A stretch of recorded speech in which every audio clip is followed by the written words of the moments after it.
Hello, everybody, and welcome to Beer Blather 203, the Meat Wave. This is Saul Montes-Bradley, the largest human repository of useless information, right here with my friend over there, Thomas Wictor from Mexifornia, the only living expert in World War I flamethrowers, and fortunately, not just. We are starting this, as it's been the custom for the past month or so, on our Odyssey channel, 3 timelines in Twitter, and YouTube. I warn you yet again, for those who are new on this exercise, that we only monitor and may only occasionally answer questions in the Odyssey chat. We do not monitor, we do not read the chat in YouTube. And if you want to leave any kind of message in the Twitter timelines, if we ever get the time, we'll get to it. Now, one or two, yeah. Money-wise, if you want to support this channel, and I hope you do, you can do it 3 ways in the Odyssey channel. You can click on the $ and leave a tip in the chat. You can click on support and leave a donation to the channel, or you can go, if you feel like it, to quadverum.com/support us and drop a few bucks, buy us a couple of lattes so that we can keep both this channel and Social Quadverum running smoothly. And now that we have gone through the disgraceful send me money bit, we can go into our show tonight. Thomas, would you care to tell us what the Meat Wave is all about? The Meat Wave it's based, the way the Russians use it, the Russians are using World War II tactics. They just send men into the enemy fire, and it doesn't matter if 100% of them are killed. They get a little bit closer every time. And these were not called, they used to be called human waves, but the Ukrainians call them meat waves and the biomass. And so I saw a video, CNN, and it says, warning, this video contains disturbing images. And then if you look at the title of the video, it says, video captures Ukrainian meat assaults on Russian troops. So this is a 180% reversal of reality. So we figured the only Ukrainian meat wave they must be talking about is the Ukrainians shooting Lady Gaga clones wearing her infamous meat suit, because Ukrainians are not doing meat waves. For one thing, there we go. There's Lady Gaga wearing her meat suit.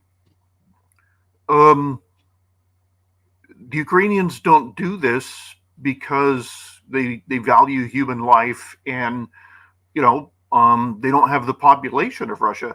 Vladimir Putin is eliminating the ethnic minorities in the country of Russia, because the draftees are all non-Russians. The only actual Russians are prisoners, but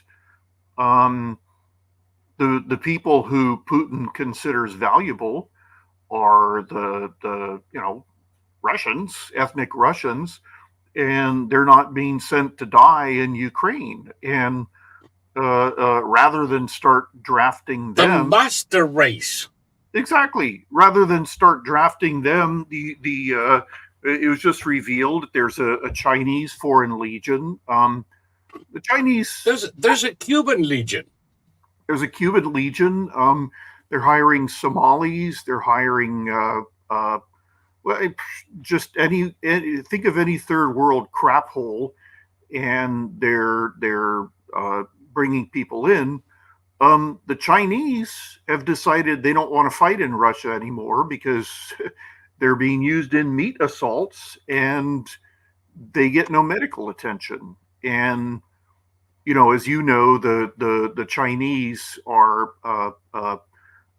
they've had this ludicrous one-child policy for decades. They just repealed it finally.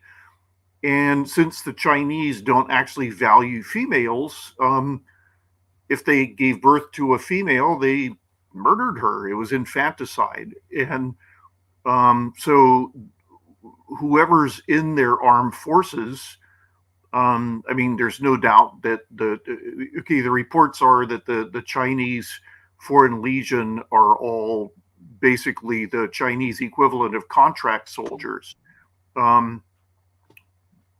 So they were sent by the Chinese government. The Russians say, oh, they're all volunteers, but they volunteered in the sense that they were told you're going to Russia, and they want to come home because the Chinese, I remember somebody saying these are combat hardened Chinese soldiers. There's no such thing as a combat hardened Chinese soldier. The only combat hardened Chinese soldiers are Chinese Americans. There's a lot of them in our armed forces, but troops of the People's Liberation Army haven't fought a war since 1979, where they had their butts handed to them on a silver platter by the Vietnamese. So they lost 30,000 dead in 3 weeks. So they're not combat hardened, and they don't like being in combat. But they do march pretty. Well, there was a clip of some leader having them all. They were all shouting about how they were all weapons. You are weapons, and they were all like, "We are weapons," and they're putting out videos now saying, "I want to go home. We're not getting any medical attention here. They're just using us in meat assaults." Yeah, I saw a video, a chubby Chinese guy complaining like a Democrat on a Trump electoral victory, and showing pictures of his joyous self before and his present predicament. And was, oh, I'm sick, and they don't give me medicine, and no hospital here. Hey, what the fuck did you expect it was going to be? Well, keep in mind that the PLA is even more corrupt than the Russian army. The PLA is an actual mafia, and the officers will murder people. The PLA carries out contract killings. Officers have to be bribed to perform their duties. We just talked recently about how she had to carry out a massive purge because they were filling their missiles with water instead of fuel. So that's remember the big border clashes between India and China, and the Indians just basically herded them off a cliff. Yes, and it was 50 Indian mounted patrol versus about 300 Chinese who eventually took it out. It was like a freaking cartoon when you saw videos of it. Well, see, combat hardened. I saw a video of Indian special operators training Green Berets, and they were interviewing a guy, and he said, we went into this thinking we knew everything. We have some guys here who've been operators for 25 years, and they've seen nothing but combat for 25 years. He said, they taught us stuff that we never even thought of. And these were men probably in their late 40s, and they were incredibly fit, and they'd been fighting for 25 They've been fighting Pakistanis in Kashmir since the 1940s. It's 50s. It's ridiculous. And when 50 of these guys met 300 Chinese-only sons who probably were from anywhere but the mountain. It wasn't even funny. Well, not all. The majority of Indians, I can't even say the majority, a hell of a lot of Indians speak English. And all the troops confronting the Chinese were speaking English. They had an interpreter, and the officer would grunt out something, and the interpreter sounded like a racist joke. I mean, the Indians were like, "What the hell did he just say?" He was speaking English, and then they would translate, and then the Chinese officer, would go, "Meow!" and it was just like, who are you trying to impress? And then at some point they showed up with pikes. They showed up with like Chinese traditional pikes.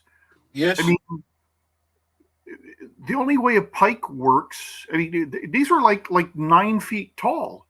Yeah, no, they're good to stop a cavalry advance, and not much more. If there's 500 of you in a line with shield, but you can't bash somebody with a 9-foot pike. For one thing, it's gonna, at arm's length, it's gonna pull you over because it's so heavy. Yeah. And that's why it's used to stop cavalry attacks, or was used to. Exactly. Because all you do is, plant it on the ground and hold it at an angle, so that when the horses come in, they really brush it themselves. But how would you use it in an infantry attack today? It's preposterous. I don't know my medieval weapons, but I know that they make one-handed short versions that have the same head. It's that sort of axe-like head with a hook on the back and then a spear on the top.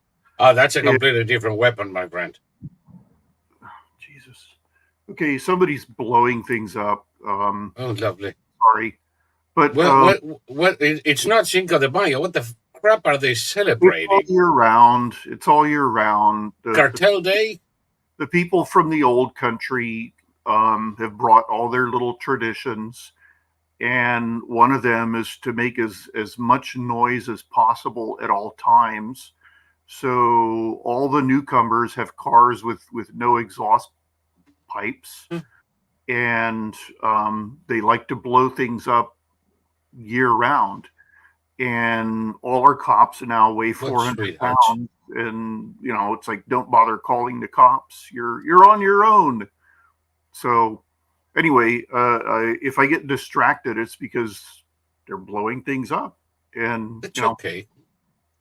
It's California. At least, well, today I haven't had any. Down here, we don't have those nuts. We have a different kind of nut. Everybody thinks they're Fittipaldi. So they have like a $500 wrecker. Yeah. With the paint burned by the sun.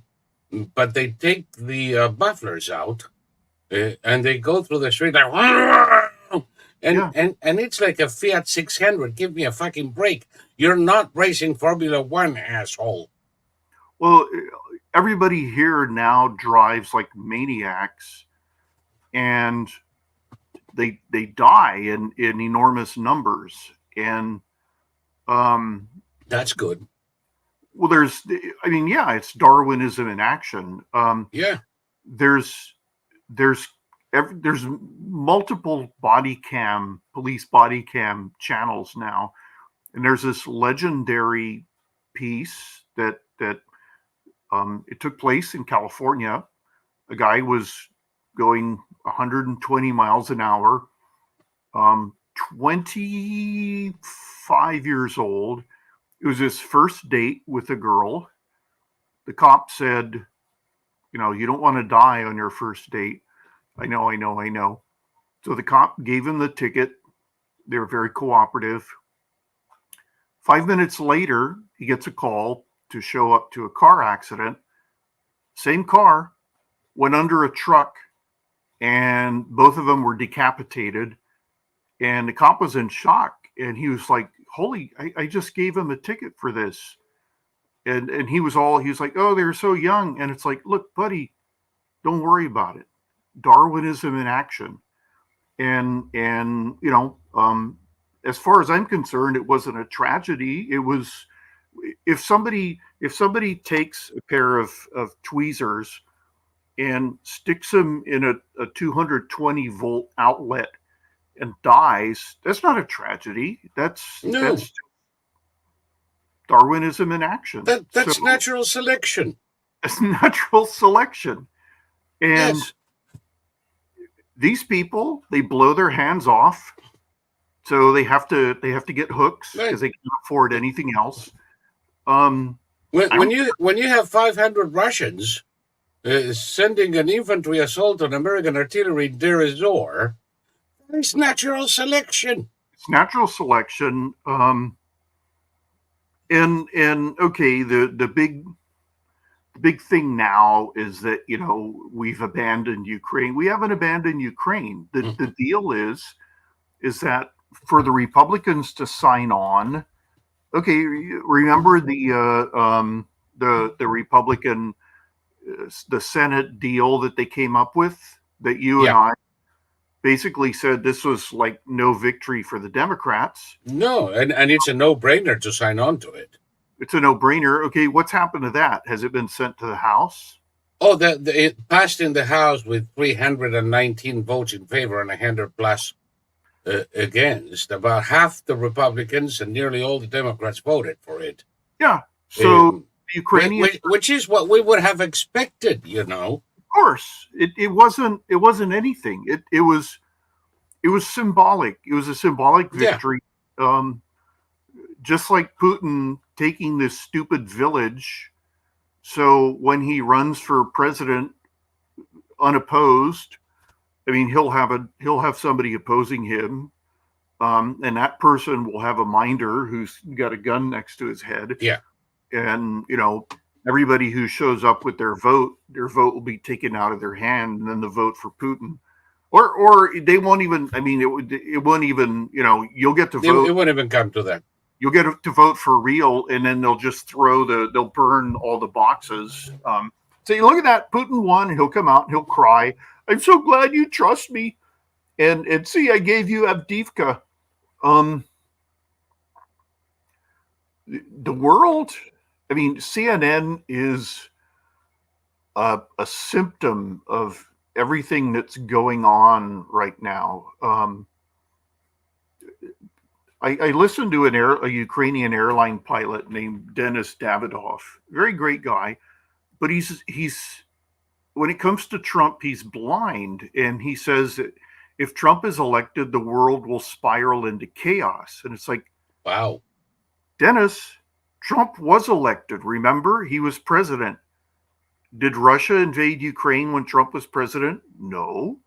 Did Hamas carry out the greatest? But they did when Obama was president, when Biden was president. And then they waited. But they expected no reaction from the U.S. Exactly. And Hamas didn't carry out an assault like this. Pakistan and Iran weren't bombing each other the way they are now. I mean, the Iraqis weren't begging us to come back. I mean, the list goes on and on and on. Yeah. And the idea that the Saudis had the Houthis hiding under rocks until Biden cut them off. And until Biden came in and he was sworn in on January 21st. By February 22nd, the Houthis were off the terror list. The Saudis were threatened with an end to all weapons deliveries and military contracts unless they stopped bombing the Houthis. And money was released to Iran. Yay! They made this happen. This is what I'm saying about Denis Davidov, is that this is a bright guy, but he's a European, so blinded. He doesn't. I mean, okay. If I had the chance to speak to him, I would say, look, okay, number one, we have to think of us.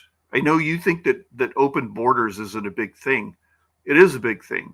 And we don't want terrorist attacks. We don't want 18-wheelers full of drugs coming in.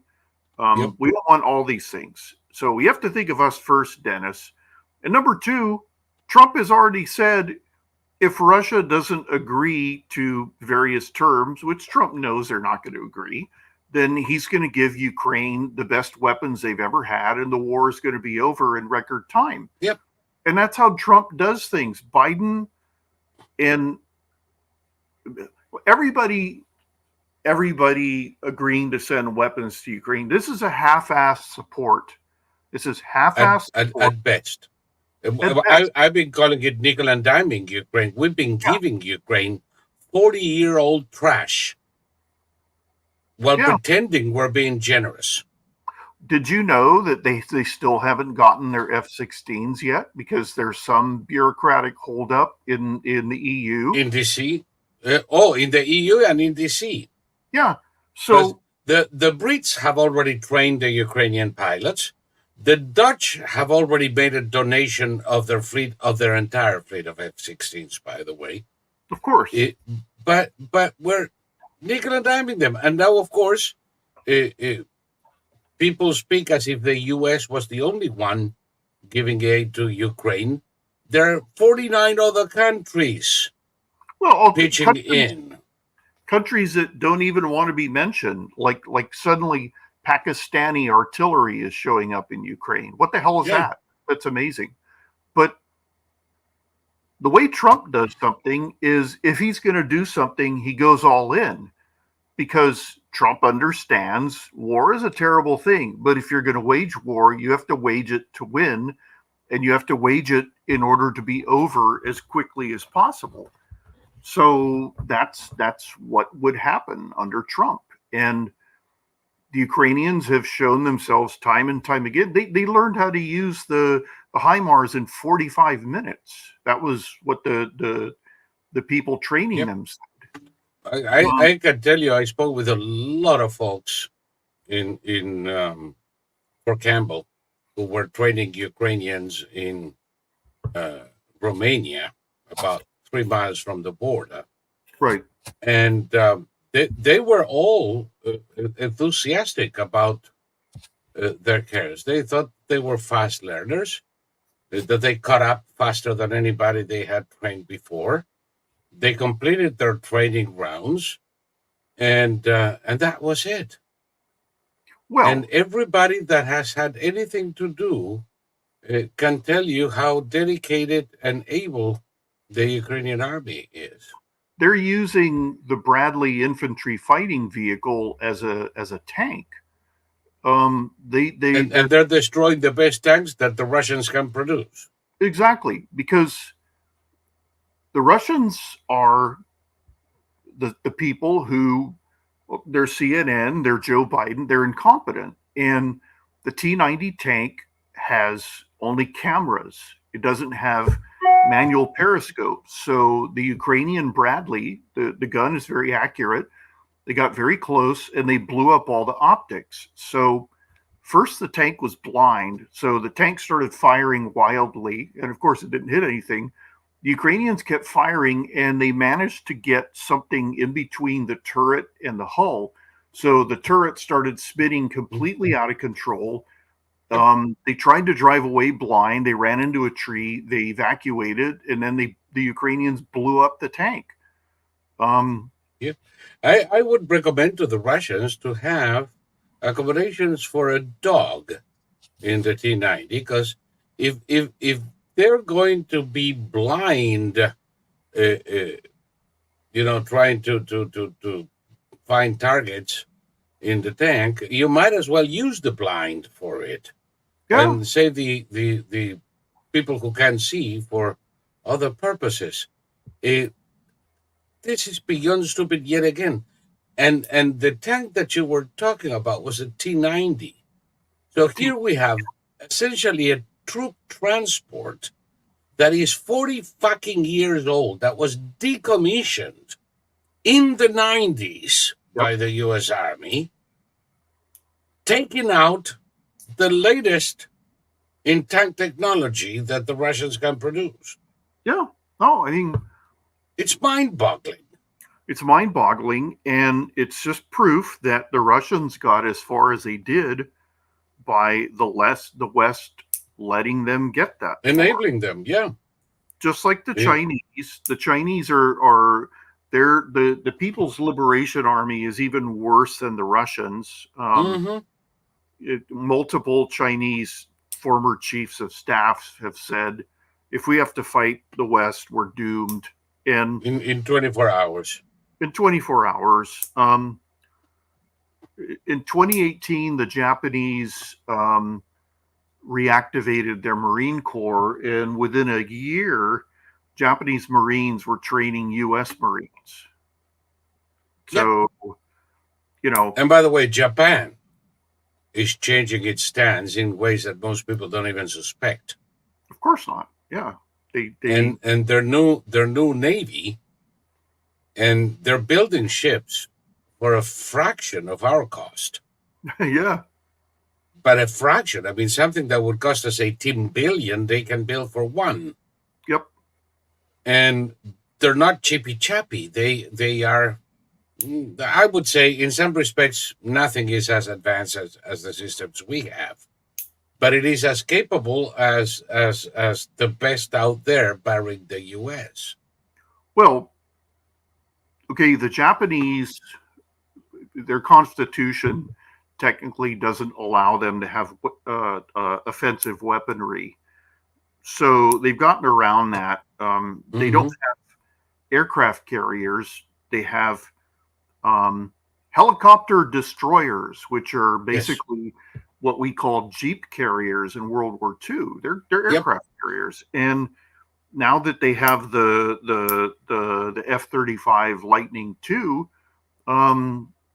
the naval version has got a vertical takeoff and landing function. So they put them on they can put them on on their helicopter destroyers, and they've got a whole fleet of aircraft carriers. Yep. Yep. I'm willing to risk right now that, left to their own devices, the Japanese Navy today can deal with whatever it is the Chinese have afloat without anybody's help. There's no doubt. The Japanese and the Taiwanese alone could defeat the Chinese, and they're not going to be alone. Yeah. Have the Chinese figured out how to make a jet engine yet? No. They still haven't been able to copy the DC-9. It's taken them 25 years, and finally they gave up trying to meet international standards. The Belt and Road. Yeah, but they're forcing all of the Chinese airlines to use that piece of shit.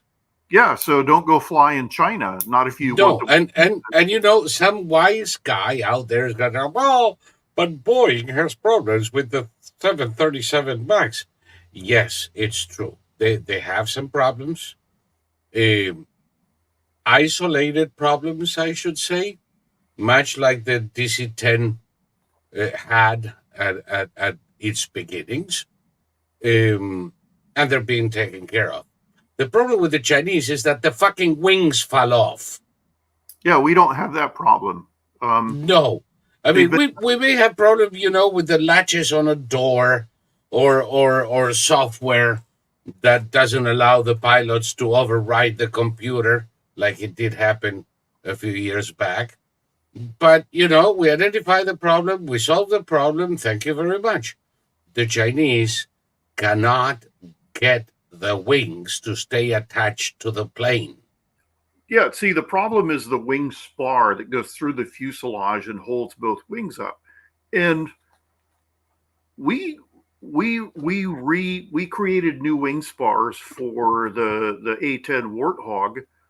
That thing can go for another 50 years. The B-52 Stratofortress bomber, our strategic bomber, they're like 70 years old now.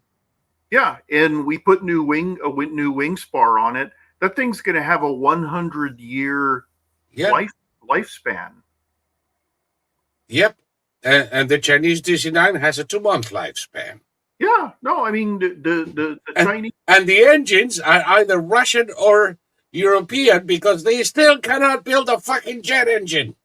Okay, the Belt and Road situation where the Chinese were basically building infrastructure for everybody in exchange for controlling the countries, and all the dams they built in Africa are falling apart. So Yeah. you know Oh, it, that I don't know if you saw this. I've been trying to find it again for tonight and I couldn't. There is a video doing the rounds of a Chinese general, uh, which is, like you said, like a cartoon character, and saying how the U.S. and the West have lost control of the sea routes. of the what? Of the sea routes. Yeah, I'm saying that right. And the Houthis have demonstrated that we cannot protect our ships in the high seas. And this is why the Belt and Road shows both that China can dominate trade with Europe from Asia, and that I don't know. They say Belt and Road, but the belt is nothing because they can't control. They don't have a blue water navy. So what the hell are they talking about? But it's interesting how they seem to be in cahoots with Iran. Of course. And with the leftovers of the Obama administration in the current one, making the point that with lack of control of sea routes, now there will be a rise of regional hegemons, and China and India and the Houthis apparently are going to be such. What the fuck are they talking about? Well, what they're talking about is a president and an administration that refuses to do its duty. Um, we could stamp out the Houthis in basically one night of bombing. Yep. But Biden doesn't want to do that because he's a creature of the Iranian mullahs. Yep. So I've heard, by the way, that there is quite a bit of a dust up going on between the army chiefs and the White House over precisely that. yeah, The Navy, in particular, has been telling the administration, "Please let us go. We can stop these assholes in 24 hours."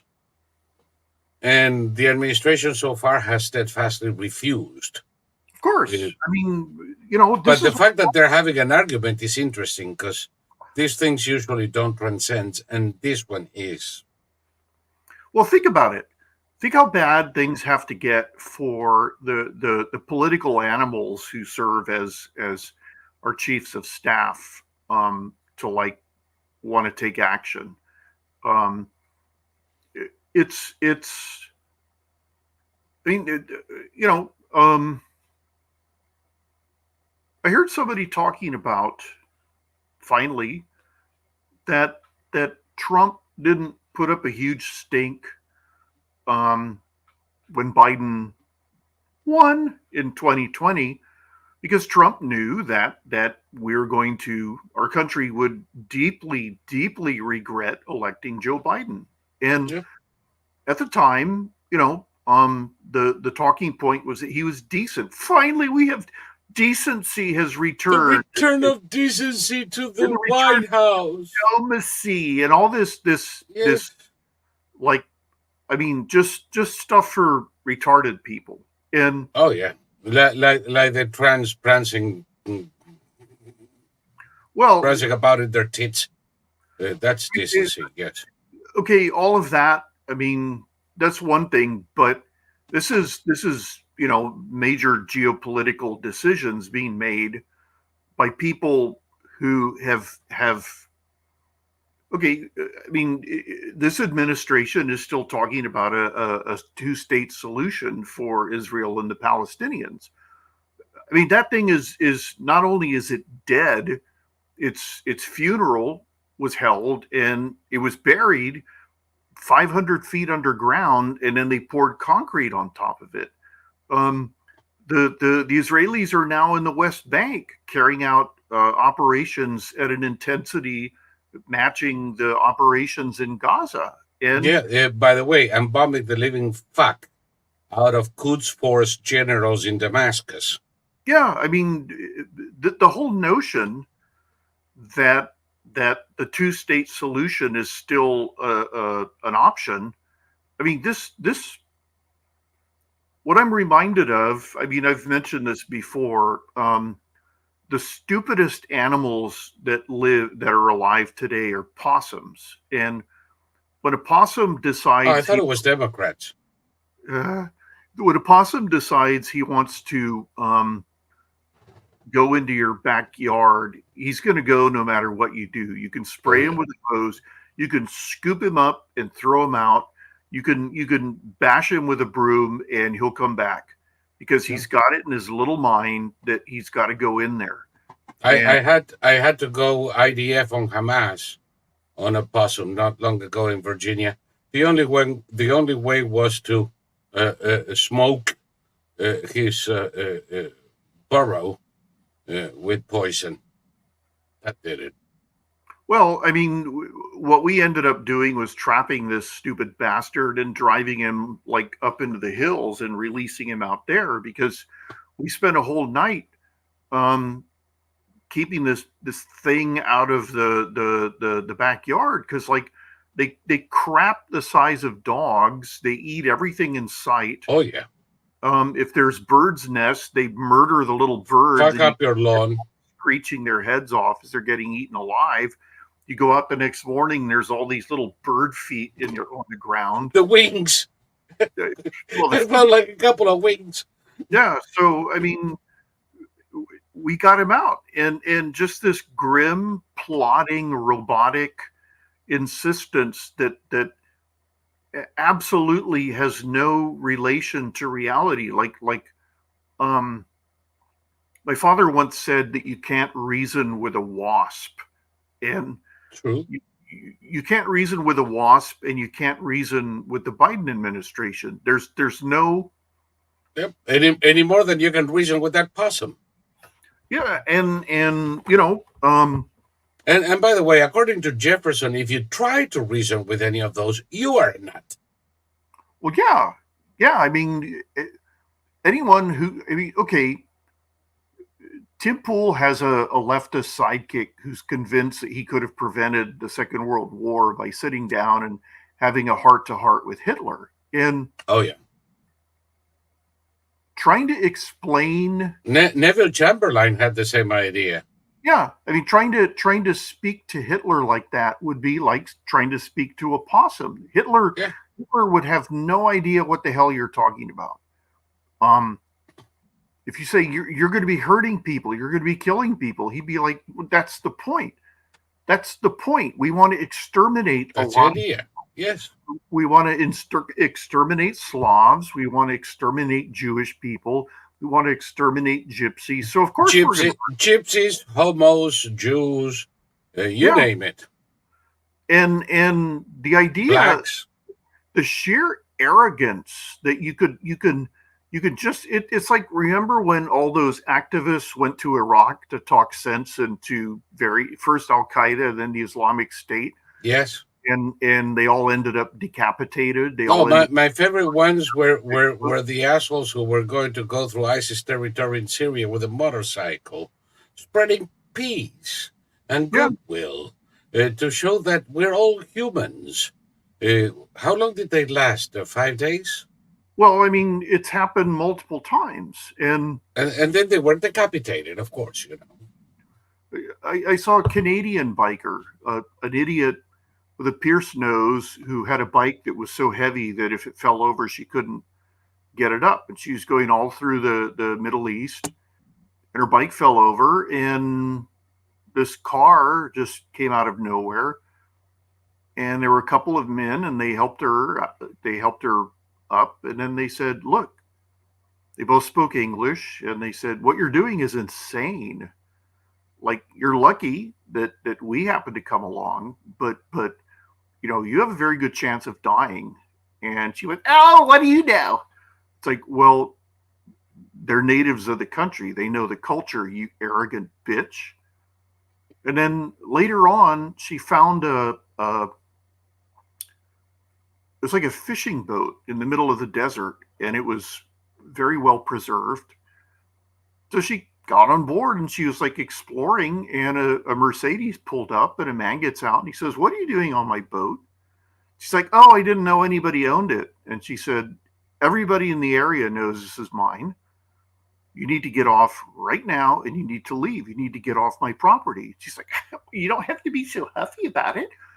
And it was just like, and she came home alive. It was shocking and very critical of people for not applauding her beauty and open-mindedness, which, I mean, she's a Canadian. They're not open-minded. They're as bigoted as they come, Oh yeah. I don't know. Oh, I don't know. yeah. I don't understand how this just keeps grinding on and on and on and on and on. There's no need for it. There was never any need for it. It was almost done in 2020. We had it on the ropes. The Iranians were ready to throw in the towel. The Saudis were coming into the Abraham Accords. Egypt was hands and feet inside the what we used to call the Arab NATO, which turned out to be the Abraham Accords. And these fuckers, Blinken, Sullivan, these people who still have their heads so far up Obama's ass, they can hardly breathe anymore, or they've forgotten how to breathe. They fucked it up in 3 months. Yeah, because and it's been downhill since. Yeah. And when you think of what happened in the past 3 years, Deb is saying Victoria Nuland, yeah, that bitch too, but she's second rate. To Jake Sullivan and Blinken and Austin being the first line of assholes, Victoria Nuland is a third line of assholes. But yeah, she's in there too.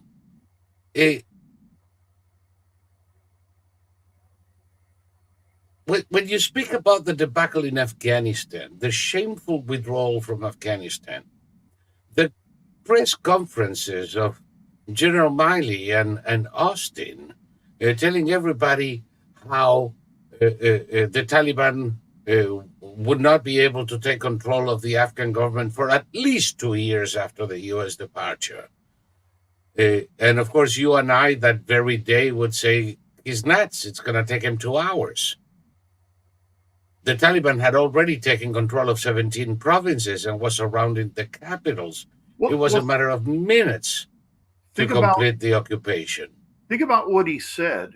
It's going to take him a minimum of 2 years. Well, then you're admitting that they're going to take over the country. What are you recommending? What are you suggesting? Oh, but this is the kinder, gentler Taliban. You see, the Taliban has learned their lesson, and they have promised, pinky promise, cross my heart and hope to die, that they're going to treat women well, and they're not going to do a kind of like Islamic satrapy of some sort. No. They've learned. They're good now. Well, also, okay, they signed a deal with Trump. And by the way, and the head of a Haqqani network became the Minister of Interior the next week. Right. They signed a deal with Trump, which they junked the second Biden took office. They announced that they junked it. And when Trump was negotiating, remember they went to Camp David and they tried to do a walkout. Or they attacked. That's what they did. And they said, well, what did he expect? So what nobody talks about is that Trump bombed the absolute shit out of them and killed every commander he could find. So they came back and they said, we're not going to do that anymore because we don't want to die. Yep. And Trump said, that's very reasonable of you. And this is how it should be done. You don't announce it. You don't say, you don't have a press conference saying, you know, I know where you live. In 12 hours and 53 minutes, I will be bombing your house. Well, also, okay, all these not people even the pets die. will be there. I mean, they talk about, you know, the damage we're doing to the Houthis and the We're Iran not. coalition. We're not. We're not. Yeah, so far, we're not. We're scaring camels. Yeah. The first attack, these imbeciles, and I'm talking about the White House. Our sailors are doing the job they need to be doing, but they have both hands tied behind their backs and their balls around their necks. The White House announced 20 hours ahead of time, we are going to be bombing here and here and there. Yeah. By the time we did, they had practically no casualties. We killed 5. I mean, we a barrage of tomahawks and American missiles and plane sorties, and we broke a couple of missile launchers and killed 5 people. Well, this is exactly like when the Islamic State in Syria was besieging the town of Kobane, and the Kurdish YPG militia was holding the city. Obama sent fighter bombers, but he didn't send the controllers, the JTACs, who airmen on the ground who speak to the pilot and they say, you know, here's what you're going to bomb. Yep. So Obama did that deliberately so that the pilots just bombed whatever they thought they should be bombing, and everybody said it's worthless. It's worthless. Yep. So that's when 50 Arab special operators went in through Turkey, and within 2 weeks, the Islamic State, every commander in the area was dead, and that's the tide was turned by those Arab special operators, not Obama taking credit. And this sort of, I mean, shockingly dishonest. I'm a hero. I'm doing this, and I'm standing up. No, you're not. It's all fake. It's fake. Listen, we were just saying a moment ago. In February of 21, they took the Houthis out of the terrorist organization list. Yeah. What does that mean? That means that now they had access to banking, to the ability to transfer money from one account to another, from one country to another. They had the ability to have shipments made to them, not inspected by every other country in the world that got their fingers on it, so that Iran could immediately treble the supply shipments to the Houthis with missiles, with weapons, with all kinds of shit. They could buy, and they did, Chinese weapons, and they didn't have to bypass any kind of sanctions because they weren't there anymore. Yeah. At the same time, at the very same fucking time, the Obama administration eased the sanctions on Iran to allow it to export oil. Yeah. And in the past 3 years, that has actually resulted in more than $100 billion making it into Iranian hands, much of which was turned into weapons for Hamas, weapons for the Houthis. And when I say weapons to Hamas, they made it to Hamas through the Houthis, because Iran would send it to Yemen, and the Houthis would smuggle them up the Red Sea through Sinai into Rafah to avoid Israel and the coastal patrols of Gaza. When That is precisely, by the way, what General al-Sisi tried to end, but the Obama apparatchiks in the White House destroyed his communications, essentially impeded the Trump administration to do anything about it. Yeah, and this is what happens when your presidents have been bought off by Iran, and when your presidents have an American hating ideology that makes them want to be bought off by Iran. Yeah. And makes China help Iran because they're in love with the Iranians because they see them as the only people standing up to the United States. And they're going to end the embargo on Cuba anytime now for the same reason. Well, I mean, all of this is all fine and dandy, but okay. There was some open letter signed by all these celebrities demanding an immediate ceasefire between Israel and Hamas. Yeah. And this is just funny now. It's funny. These stupid fuckers don't understand that Hamas is done. There were maybe at top the greatest number of Hamas combatants may have been around 15,000. There's more like there were some estimates up to 30,000, but I tend to agree with you. I think those were exaggerated. It's likely around 10. They're all dead. There's 8,000 plus. Oh, it's more than that because there's so many. Their cadavers have been identified. Of course, there are a few under tunnels. They can't ever be counted. There's, they're admitting to 20. I mean, they're claiming 24,000 dead civilians, but again, I mean, but they could jolly well say 10 or 50. Yeah, and they're not counting. They're not even counting them. No, of course not. And this is the thing that we still have unidentified remains from 9/11, but Hamas has no unidentified people. They find a toenail and they go, "Oh, this is so and so. She was 40 years old and a mother of 28, and they're all dead." Yeah, no. It's the numbers from the Hamas and to this day, Reuters, AP, CNN. Of course. There have been 24,582 civilians killed in Gaza, according to health authorities. Israel has claimed to have killed 8,000 Hamas combatants, but we have been unable to verify that number. Yeah. No, I mean, and what about the other number? You didn't even try to verify, did you? Well, I've seen people ask why they just take all of these numbers at face value, and there's no answer.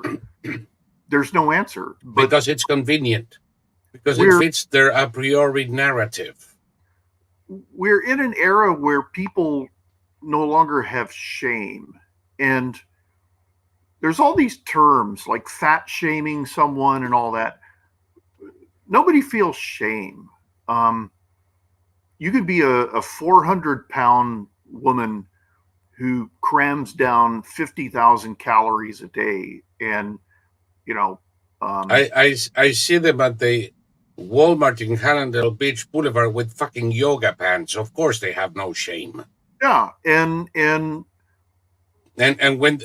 they're walking away, it looks like a fucking cannon aim at you. Okay. I don't want to go into the gory details, but you don't want to know what yoga pants look like in a 450-pound whale. No, I don't. But you can't shame the press. You can't shame. I mean, the only way to deal with these people is, I mean, I know everybody's impressed with Ramaswamy, but as you pointed out, he was answering their question. They were controlling the narrative. And Yeah. Trump has had 2 town halls now where he just basically ignores. I mean, he doesn't let them slot him into their narrative. Oh, and we should address the issue of Ramaswamy working with Trump. I don't have a problem with it. Do you? He can work with whoever he wants. He's out of the race. He's out of I'm the happy. race. And Now, okay, remember, in other circumstances, but they shook hands. What did you expect? The guy to knock him on his ass with a punch? Well, What is Trump going to do with Ramaswamy other than welcome him into the fold, not offend his voters, and move on?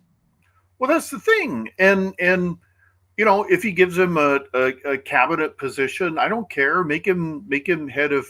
Okay, he's got a BA in biology. Give him something that, you know, he can. Toilet inspector. Give him a cabinet position that you know, has prestige and I don't know. I mean, it's not a big deal. He won't be Make him ambassador to South Africa, so I don't have to the hear. vice presidential nominee. He won't be the choice for vice president. So, you know, No. And you're right. I have to tell you, even though I would much rather he be the ambassador to Uzbekistan or something, so I don't have to hear him for 4 years. I don't give a shit. Put him in the FDA. Put him in the EPA. Make him the Secretary of Health and Human Services. I don't give a shit. And even Ramaswamy will not be worse than what we have or could have there. well, also, I mean, I don't care if somebody's a grifter if they do the right thing. I mean, it goes back to Oscar Schindler. I mean, Yeah. Steven Spielberg made a movie that was not factual. Schindler did save his workers, but he saved them because they were his workers. Because he was saving his profits. Exactly. And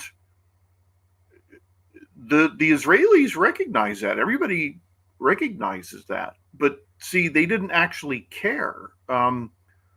Your motivation doesn't matter as long as you do the right thing. And If you're one of those saved by Schindler, do you give a shit that he did it just because he wanted to keep getting checks from the right? Oh, and this is why, okay, people accuse this or that Republican conservative talking head as being a grifter.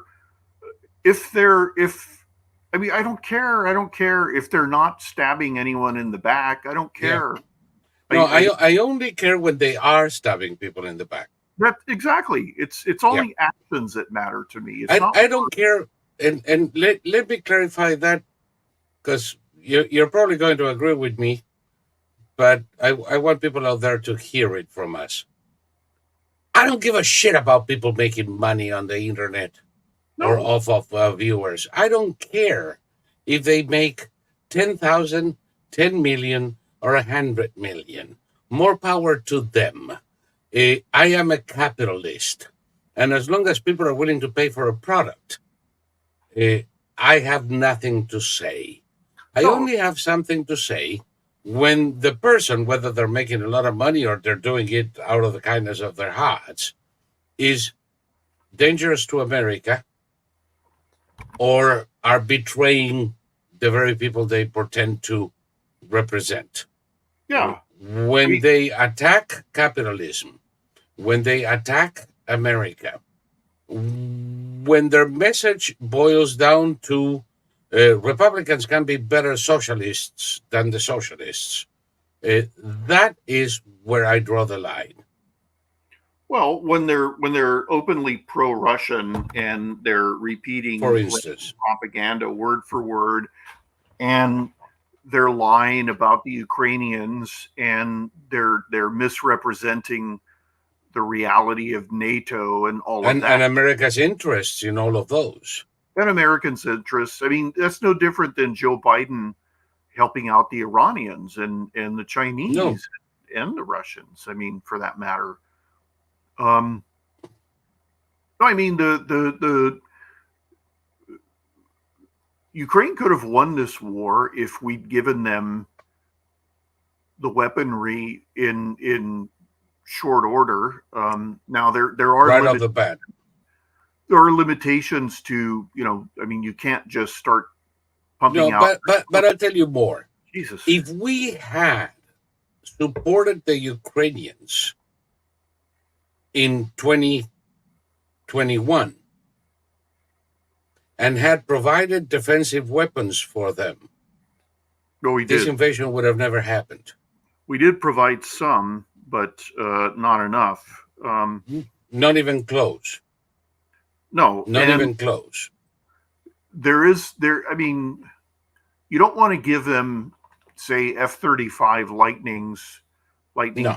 2s that may get shot down and captured by the Russians, but there's a lot you can do between that and between what's been done so far.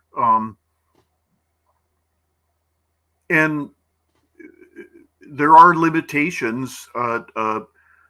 Artillery rounds, only so much can be produced without, essentially new factories being opened. And, the Europeans really should have been pressured because the Europeans have the ability to do a lot of stuff, but they lack the will and their bureaucracy. Okay, the Ukrainians were talking about what it takes to get their Leopard tanks repaired. Yep. They have to create. They have to fill out basically a telephone book full of forms, and the Leopard tanks are repaired in Poland, but there's all sorts of German paperwork that has to be filled out, and various other Lithuanian paperwork, and it's ridiculous. I mean, they are right now building a facility in Ukraine to do that, because the EU just authorized 50 billion more for Ukraine. They have already provided more assistance than the U.S., which, by the way, it's okay, because that is a comparison we can make. We cannot compare what the U.S. is giving Ukraine with what Poland is given. But we can compare EU to U.S.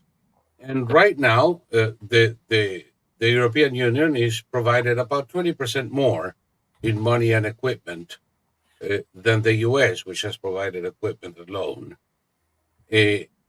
Some countries, in terms of GDP, have more than trebled American aid. So Europeans are putting money in there, and it's not right to say they're not. The UK just signed a mutual friendship and defense agreement with Ukraine that makes the UK a military partner of Ukraine until its ingress in NATO is complete. And that came with 2.5 billion in aid and a compromise of intervene with British equipment and troops if necessary for the defense of Ukrainian territory. They're moving ahead of us. Well, yes and no. They pledged 1 million artillery rounds, and they weren't able to do it because of bureaucracy. No. Yes, that is true. That's what I'm talking about. And also, okay, the Germans can afford to give them more than whatever the fuck it was, 12 Leopard tanks, 24. The Germans still haven't given them long range missiles because they don't. I mean, it's everybody's neither have we. No, of course not. But nobody has.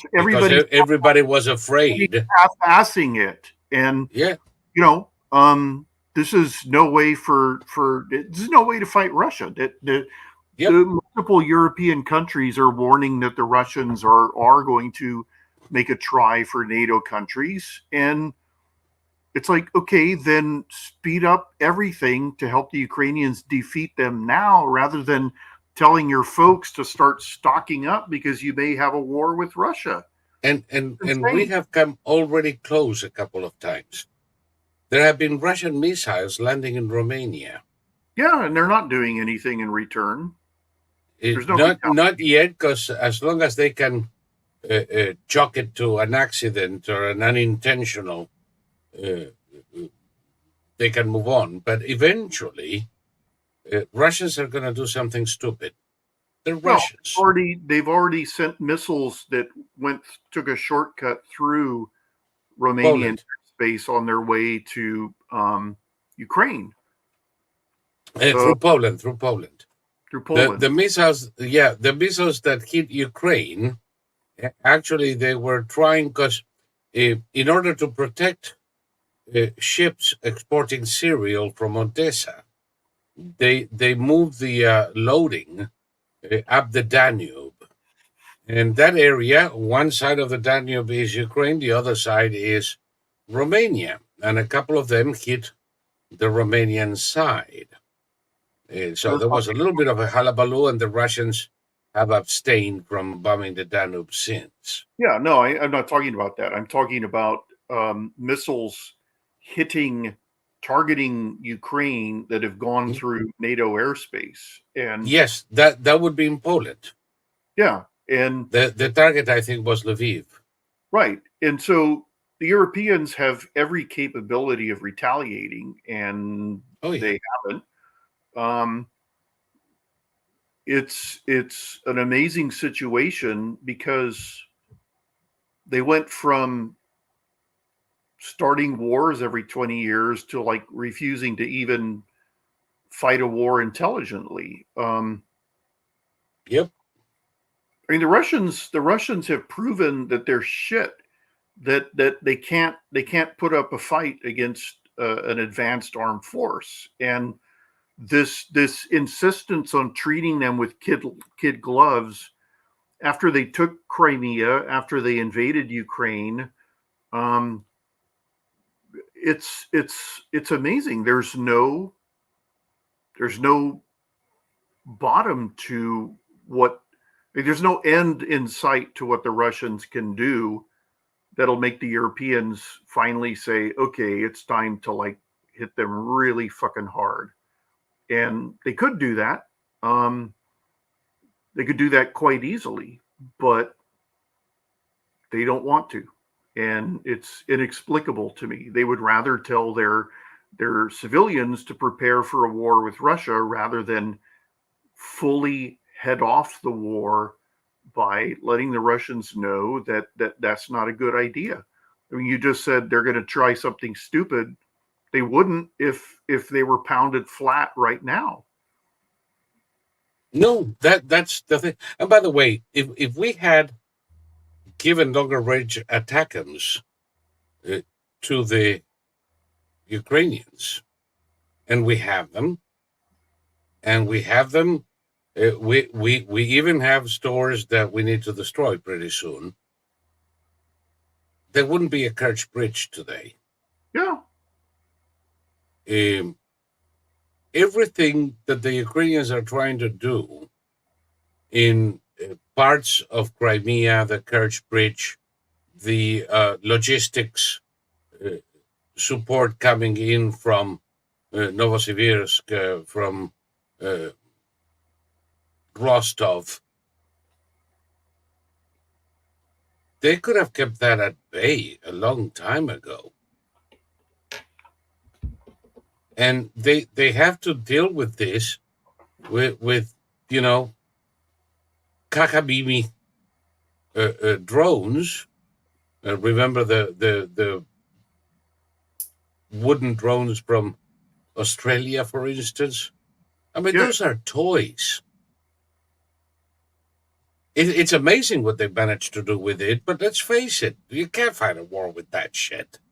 No, and the Australians sent him like 20 or something. I don't know. So Yeah. 100. I don't know. It's So they carried a hand grenade. I don't know. yeah. People are asking us uh, about Bashkortostan. Bashkortostan is it's a little fucking town out in the middle of nowhere near the Urals, where the Russians jailed one of the local leaders, and the town came out to protest. All 1,500 of them, Yeah, throwing snowballs at the Russian army. yeah. Now that is interesting and fun, but to me it's not significant. No, I mean nobody actually knows how the Russians feel because the vast majority of them are too afraid to speak honestly when they're interviewed or whatever. But the Russians of today are not the Russians of 1917. No. There's not going to be an overthrow of Putin unless um, the army gets involved the way it did in 1917. The army and the oligarchs. Yeah, and that's not going to happen. Prigozhin could have made a huge difference, but he was an idiot. He actually believed Putin when Putin promised to let him live. And this guy had he knew Putin better than almost anybody, and he knew that the one thing that Putin would never forgive was betrayal. So Prigozhin's days were numbered, but he was Yep. arrogant too. So he thought he was going to outmaneuver Putin, and we know how dearly he paid for that mistake. yeah, and it's. I mean, I think of that Russian colonel I knew. He lived in Moscow. He's probably dead by now. He's probably froze to death. He was telling me that the Russian bear was rising off its knees. I mean, Yes. he we had a 7-year relationship. He knew reality. I was the first Westerner he'd ever contacted, and I sent him stuff, and we were friendly, and he turned me on to Russian artists. I turned him on to American artists, and it all went out the window when Putin started invading other countries. To him, Yep. that was a sign of Russian greatness, and that's how primitive these people are. Yep. Greatness is when you stomp somebody flat, when you smash them down and you rape their women and you murder them and you murder the prisoners you take and you torture them and you do all these things. That's greatness in the Russian mind. And these are the people Tucker Carlson says, they're our natural allies. It's like, no, they're not. They hate us. They hate us. They never stop being some kind of adversary. Exactly. You can say enemy. That may be too strong. An enemy, to be an enemy, has to be a peer. Somebody that doesn't reach past the sole of your shoes is not an enemy, is an adversary. Russia, China, Iran are not U.S. enemies, they're adversaries. We can crush them in a matter of hours, literally. We don't do it because we have a fifth column in this country of assholes who believe that the U.S. shouldn't be so powerful and are dedicated to undermine the U.S. from within until we can no longer intervene beyond our borders, which is one of the stupidest things that anybody can wish for. I don't think they're going to get there. No, of course But not. sure as hell they're trying. Well, you said something last night when we were talking on the phone that there's nobody with that viewpoint who's actually lived in a country that they're touting as being better than us. And, you know, I was born in a third world crap hole. Even at the time when it was at its peak, it was still a third world crap hole. We had, the poverty was outrageous.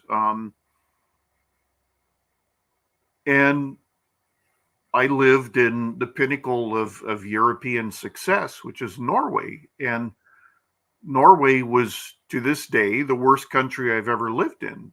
And they get all their wealth from their oil, and that gives them the ability to be the ultimate nanny state. And every Norwegian, when sober, says this is the greatest country in the world. And when drunk, they say, I hate this fucking place. The whole country was on the take. It's emasculating. There was a gigantic black market for every service, medical, everything. You paid with cash off the books, and you could get whatever you wanted. Yep. And the government was, I moved there in 78 and I left in 81. And the new laws that were adopted in that period were mind-boggling. Norwegian children are the worst behaved I've ever seen in my life. And that's because any form of discipline, including speaking to them in a loud in voice, a harsh tone, illegal. You can get arrested. So these little fuckers would throw rocks at you. They would do all sorts of things. And, you know, when nobody was looking, we'd pin their ears back. And, you know, they'd never had anybody do anything like that. And it was like, you know, how would you like to die today, Olav? I mean, it was remarkable. They were psychos. They were It probably worked, by the way. Oh yeah, I mean, they left us alone. Those of us who when no one was looking, we like totally fucked them up. No,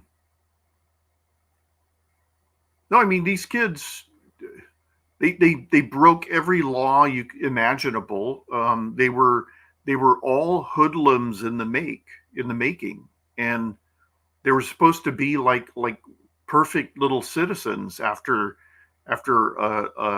growing up, having literally total freedom to behave like a savage. Yes. And when they grow up, they worship trolls. No, I mean,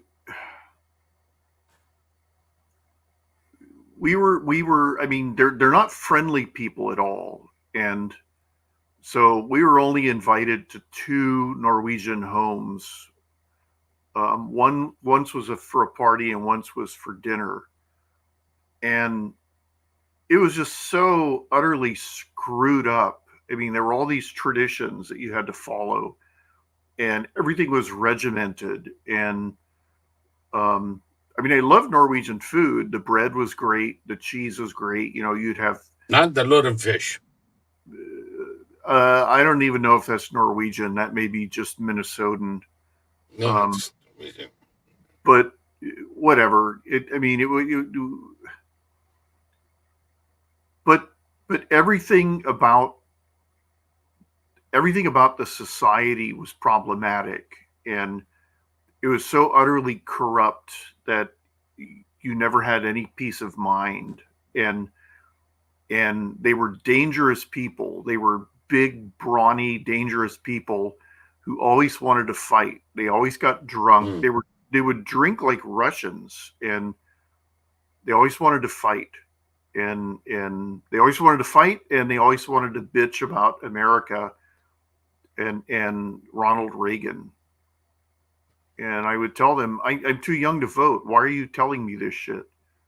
But I want you to go back to America and tell your country what we think about it. And it's just like, yeah, I'll get right on that. Can you fuck off now? Can you go away, please? But and these are like middle-aged people doing this, you know. It's like, yeah. Now they're. Last night we also took the conversation to the Swiss. They're Yeah. no different. Yeah. Those are the two most oppressive societies in Europe. I wouldn't live in Germany,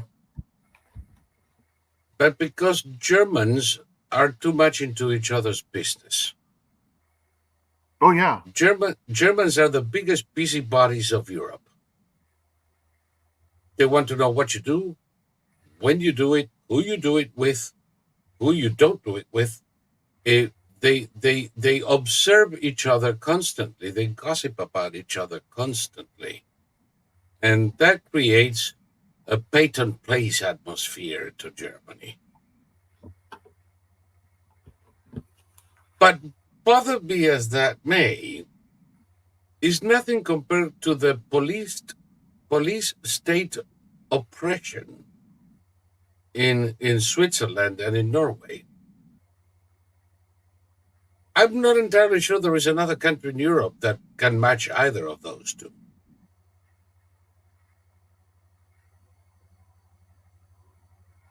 No. Have you ever met any? Okay, I went through Switzerland on vacation once, and it was just really oppressive. That was like, I really, we really, they really let us know that we were not wanted there. And, Mm-mm. you know, there's just something off about the place. But in Norway, okay, when the Nutter shot up the island of kids in 2011, Yes. the Norway has only one counterterrorism unit, and it doesn't have a helicopter because they don't want to make people think it's all militaristic or anything. So they had to drive because the one helicopter that they had on call with the army, the pilot was on vacation, so they had to drive. It took them 2 hours to get to the scene. 76 kids died. Yeah. So the terrorist had 2 hours to murder whoever he wanted. Yeah. And But that only happens in the US, I'm told. well, I mean, think about this. Like when I lived in Norway, they said do not get arrested under any circumstances because the cops will do things like to encourage you not to get arrested again. They'll beat you, they'll lie you on a table, hold you down and beat your kidneys with a telephone book so it won't leave a mark, but it'll be the worst pain you've ever experienced. So that's what they're doing behind the scenes, but in public they're piously saying our counter-terrorists don't even have a helicopter. That's how civilized we are. Well, it has nothing to do with being civilized. And it there's these wild videos of Norwegian cops giving people wooden batons when they're wooden shampoos with their batons when they don't follow directions, and bashing heads in a way that no American cop would keep his job. That's why they got rid of freedom and gave him those stupid, useless little telescoping clubs. Hey, those hurt like shit, Yeah, they do. When you know how to use them. Sure, but a baton is a it's a visual deterrent. I mean, yes, cops aren't there. I mean, even when we had community policing in the 40s or whatever with Clancy the cop, he had a baton and a nightstick. I don't know. It's all. I still have. When you said that, I instinctively came to touch here. I still have a scar shaped like a number 7 in the back of my head, right in the area covered by the yarmulke, courtesy of wood batons from the Argentine police. Yeah. No, I mean, they're not pleasant. The Swedes gradually outlawed every form of less lethal device that a cop could carry. Pepper spray, batons, tasers. So all they have left are guns. And then they were shocked because shootings went up by 500% or something. Well, Imagine that. There's an old saying that when all you have is a hammer, everything's a nail. When all you have is a gun, then you're going to be shooting. That's the only thing you could do to protect yourself. When your life is in danger, you're going to shoot. If it is a taser, it'll be a taser. If it is a gun, it'll be a gun, period. Yeah. I mean, we finally, I see with body cam, police body cam in this country, everybody tries every trick. Okay, it's like a kabuki act. Yes. When you handcuff someone, they say they can't breathe because George Floyd said that. Well, now, a couple of years ago, they would immediately take you to the hospital. Now they say, if you can talk, you can breathe. And so, we're back to normal with a lot of that. And the only problem is in, of course, blue states, like my state. We don't have any cops here. We have unionized eaters, and there are some cops, but not in my city. The cops here are you don't even see them. You don't even see them anymore. They're too fat to fit in the patrol cars. I've seen some that are gigantic, and it's like these guys can't chase anybody. It's a joke. But see, they're under orders not to enforce any laws. And the let's see, George Gascon, he's up for election. He's got 9 opponents, and the Democrats have funded all these opponents, so they'll split the vote. And right. It'll end up being Gascon and one other person. It's the pretend opposition. Yeah. You file 8 candidates. People think they're voting for somebody else. In the end, the Democrat with the most votes is the winner, and you haven't changed shit. Yeah, and I wouldn't be surprised if he gets an outright majority, because the remaining Californians, except for me, are all conditioned to not be able to reason when it comes to crime, because even now you see people who've been raped and whatever saying, I don't want to judge the guy, but and it's like, oh yeah, how could you judge a rapist? Whatever would be wrong with you, you weirdo? I wouldn't want to judge the rapist. I would want to hang him by the neck. Well, we still have the death penalty here, but it's been permanently suspended. Shelved. Yeah. So I don't know why they still seek it. I don't know. It's just in case sanity returns, you already have the verdict. In Florida, we're still using it every now and then, sparingly, but enough to say it's still happening. I don't know. There are some things. 40 years ago, the discussion was whether jails should be for punishment or rehabilitation. I always thought that jails should be for punishment and deterrence. Yeah, and for the small number of people who can be rehabilitated, rehabilitate them. There are some criminals who can, to keep some options open doesn't. But it should be. It should be a comfortable place. There are criminals who prefer to conduct their business in jail. Yeah. We have gone full circle into this kind of bullshit. Because then, we have the state protecting them from retaliation. It's absurd. It's insane. Well, what nobody talks about is that leftists are in love with perpetrators, whether they're criminals or terrorists. They are in love with them. They admire them. They fantasize about being them, because the criminal is the ultimate badass. The person who a leftist really wants to be. And this is why I mean, I've seen, I think, one Quentin Tarantino movie, and you know, I'm not the targeted audience, but No. That sort of thing. I mean,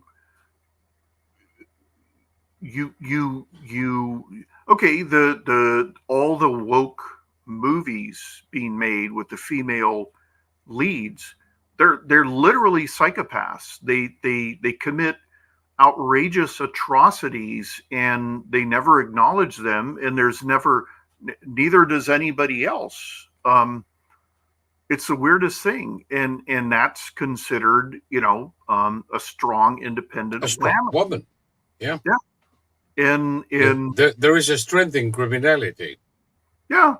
No, I saw a great video that took place in Florida, where some drunk idiot from New York came out of a bar and started swearing at everybody, and then walking down the middle of the street. So the bike cops went up to her, and she said, "Fuck you."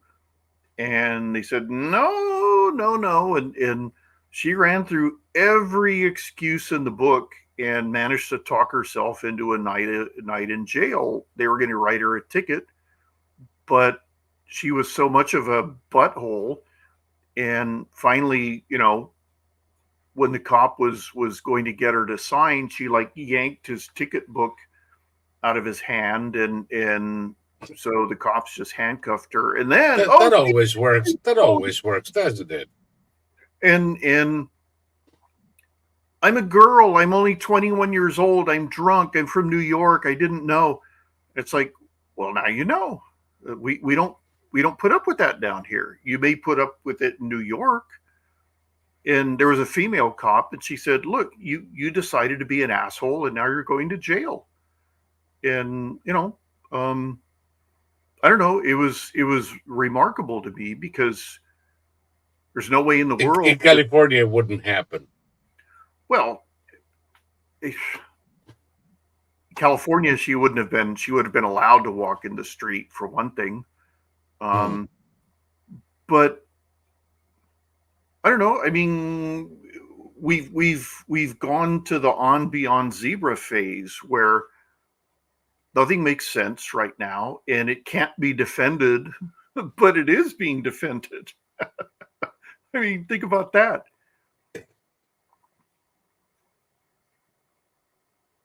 The UN is producing some of the most ridiculous videos that I've seen in a long time.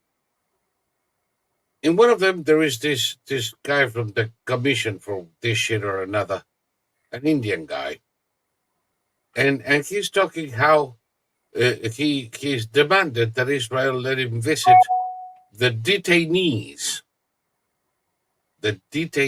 not the prisoners of war, not the jail terrorists, the detainees, as if we were talking about somebody who was jaywalking. Yeah.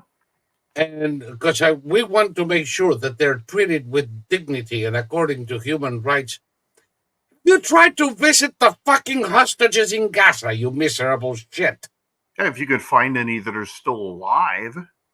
Right, but the point is, and you and I have discussed this privately many a time,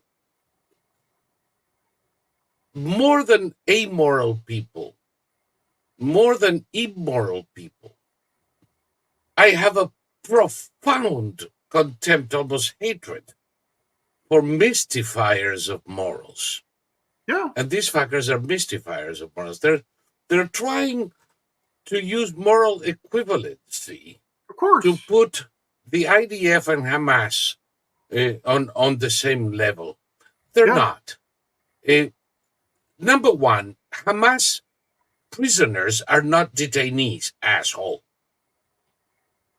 You may talk about prisoners if you will. They are. But they're not detainees. No.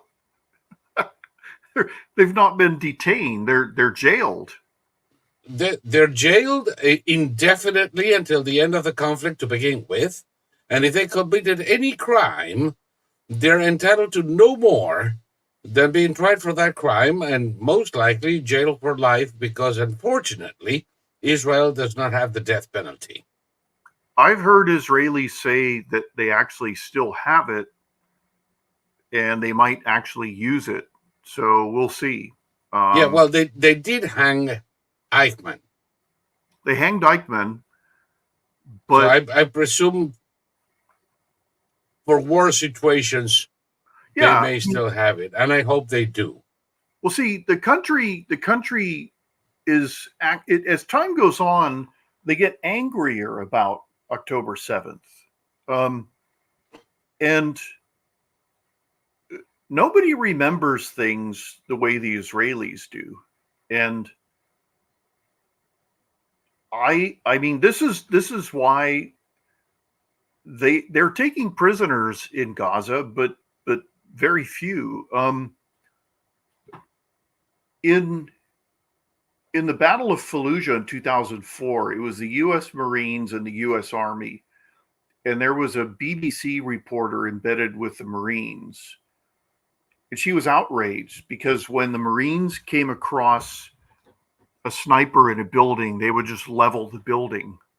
Yep. And she said it was not proportional. Or the Marines had this anti-aircraft vehicle. It was the M113 armored personnel carrier that had been converted. They mounted a Gatling cannon on it, and it was filled with ammunition. And when there was a sniper, they would just bring one of these up, and then they would just hose down the entire area. And this guy would eat, 500 Yep. 20 millimeter rounds. And she said that was unfair. I mean, It isn't to me. no. And this is how the Israelis are fighting in Gaza, that when they find tunnels that they can't get to immediately, they just collapse them. Yes. And Bomb the living fuck out of them. yeah. And Which is what I think should be done, by the way. And they should be glad I'm not the one giving orders there, because by now there wouldn't be a doghouse left in Gaza.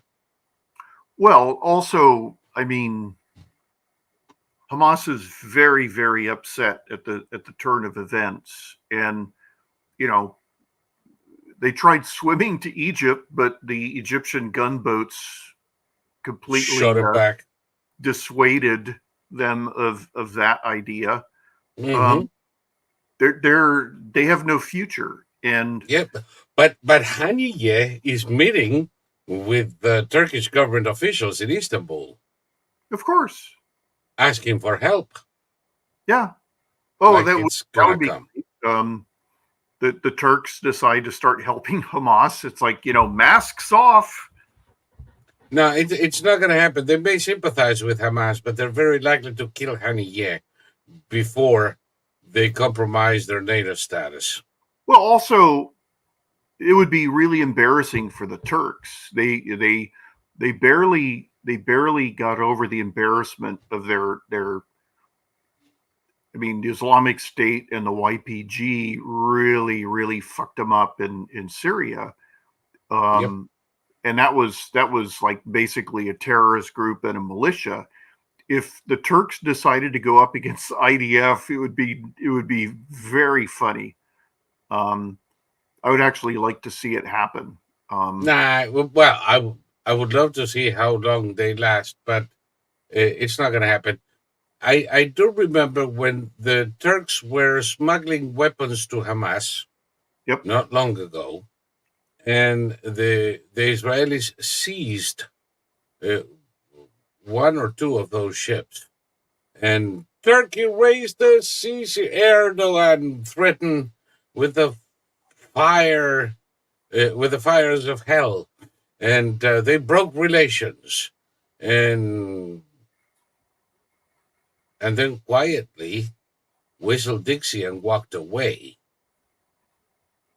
The last thing they wanted is a military confrontation.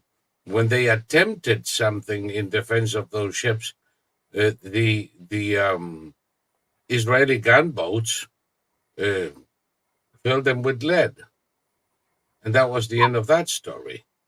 Okay. There were also Al Qaeda trained Turks who were attempted to run blockades to like aid. Yes.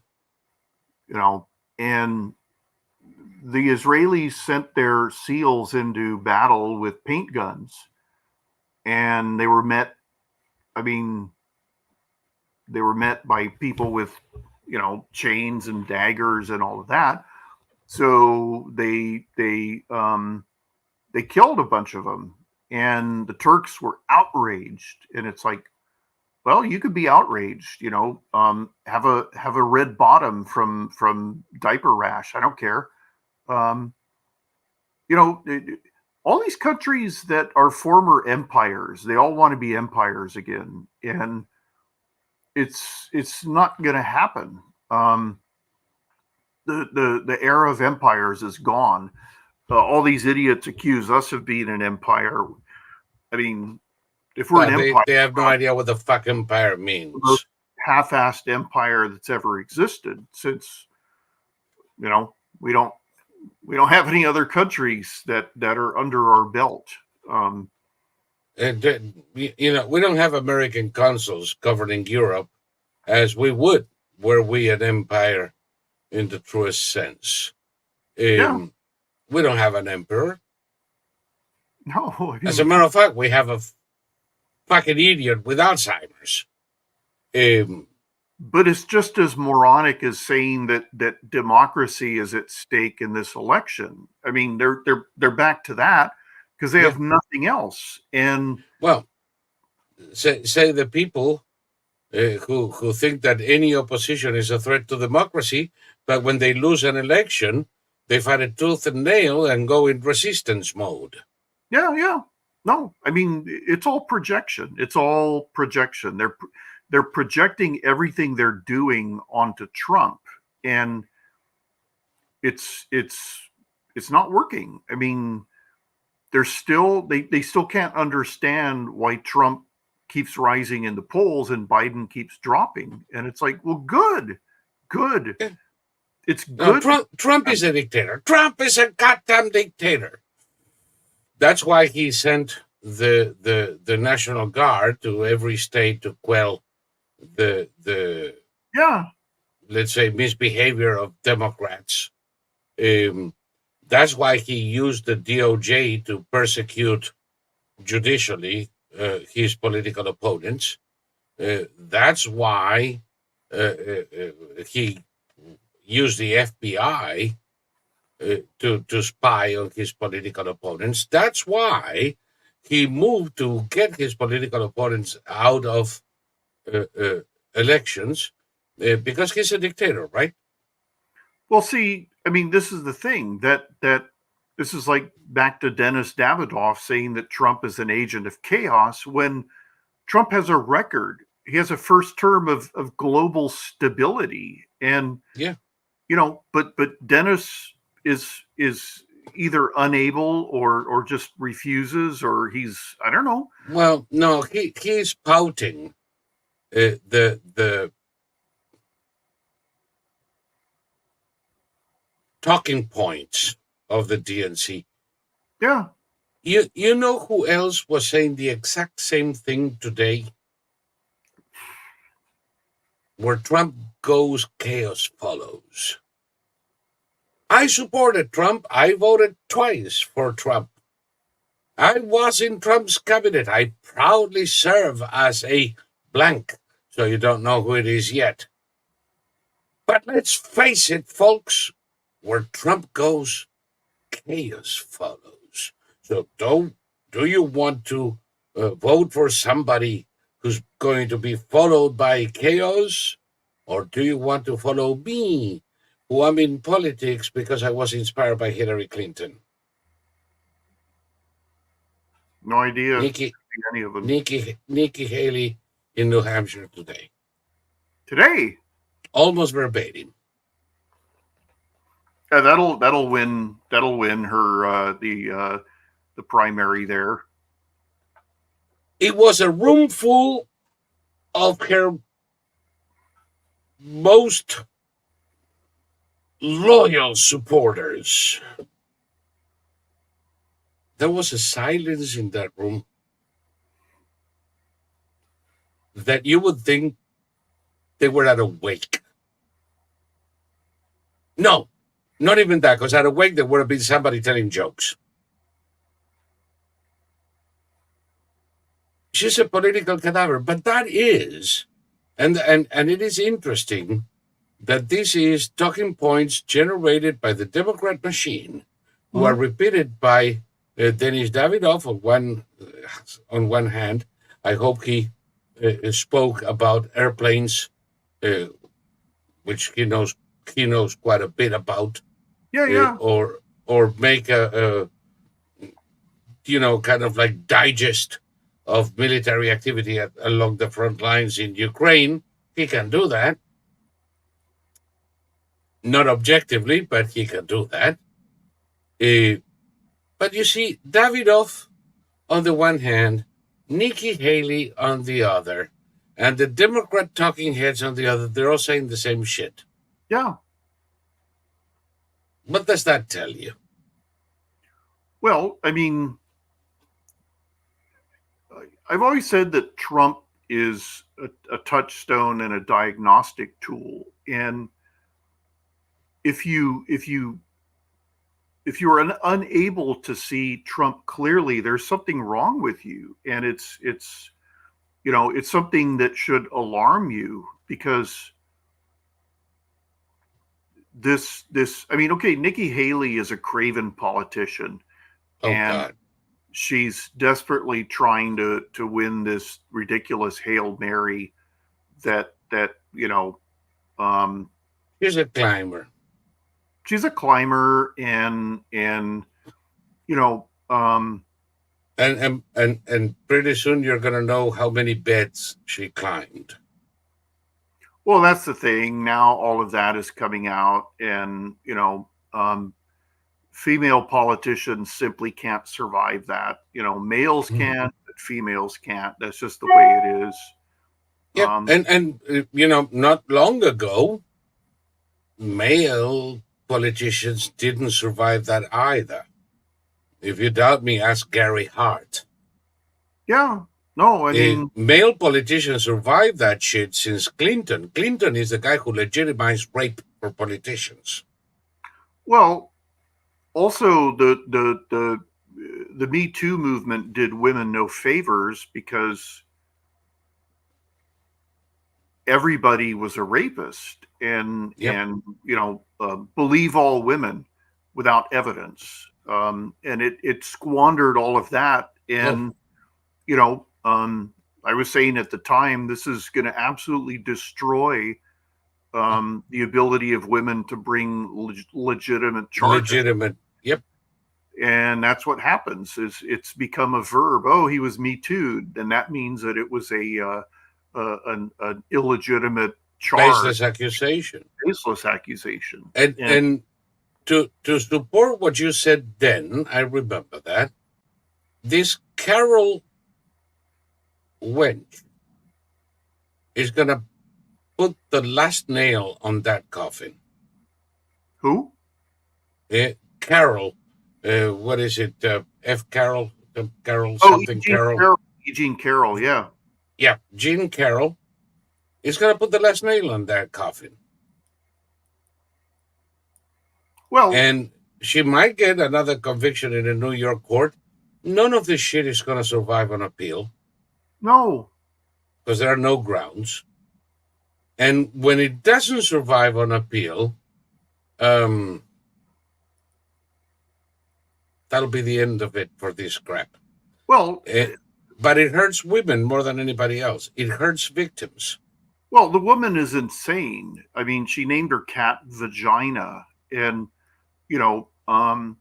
she's the first time around when she was making her accusations and she was giving interviews, she's crazy. I mean, she was saying totally stuff that would have made any sane juror say, "Oh, okay, I get it." But this time around, her handlers are keeping her off the air, and she is insane, and she lives in this outrageous hovel. She's had no yard work done for decades. The place is falling apart, and she proudly posed in front of it, looking like a homeless woman. And I don't know. It's like, okay, this is your great heroine, your great speaker of truth to power, and good luck. Yeah. No, my hope is that 5 years from now somebody will recognize her pushing a supermarket cart full of empty soda cans somewhere around the Bowery.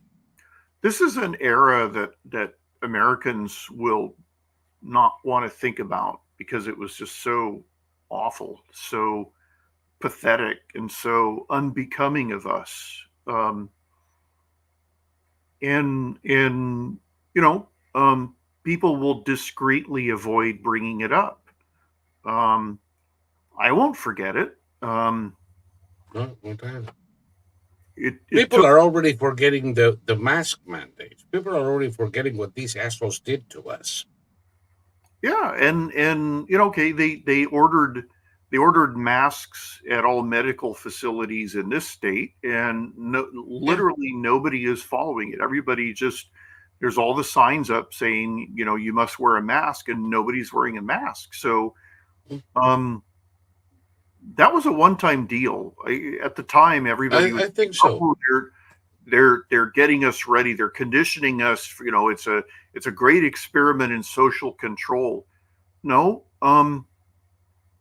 these are the same people who are still talking about what was it? The CIA program, MK Ultra. MK Ultra, and the other one with the bird. I mean, the thing that is coming to my mind. Operation Mockingbird. Mockingbird.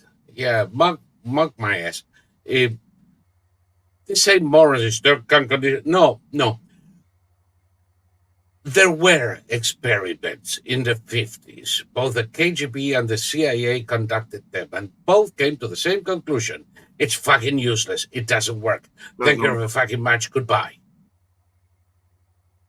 But they're still talking as if somebody in the CIA, if the CIA were half as capable as these conspiracy morons from the John Birchers to the Q-tards paint them out to be, well, there would be a world government today, and it would be run by the CIA. People watch movies, and too many. They think that what they see in the movie is reality, where the CIA goon comes after you, and he's like this super efficient killing machine. The CIA hasn't had